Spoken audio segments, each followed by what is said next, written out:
iSebe ke elilethu uDRDAR lenze isivumelwano no-PPECB uyibhodi ethile u-PPECB parastatal karhulumente ejongene nokuba kujongwe ukutya ukuba kusafe na for uba kungatyiwa ngabantu.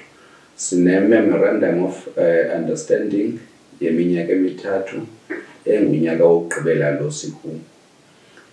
Sibambisana nabo ukwenzela uba amafama akwazi uba ayifumane certificate se-G.A.P compliance. I-process elandelwayo for yonke lo msebenzi we-G.A.P Certificate kuba amafama enze isicelo okanye i-application kwii-ofisi ezikufutshane kubo, i-extension offices, ezizawuhamba ke zide sofika apha kule office lapha head office, sibe ne-projects ke ngoku esizithagethileyo ukuba zizawukwazi ukwenza le G.A.P Certificate. Xa sizifumene izicelo siyawathumela amagosa ayojonga ukuba ingaba zii-projects na ezinokwazi na abazisifumane certificate. Phaya kweza nto zifunekayo, enye yazo kufuneka ube kanti i-project iyankcenkceshela.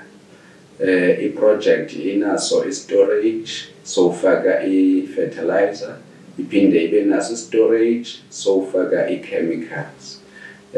Ukuba ke ngoku sifike ezo zinto zingekho, wabe umfama enga-aplayelanga isicelo apha kwiSebe loba ancediswe nge-infrastructure, siye ke ngoku siyiyekele i-project. Kodwa eyifakileyo isicelo se-infrastructure siyayincedisa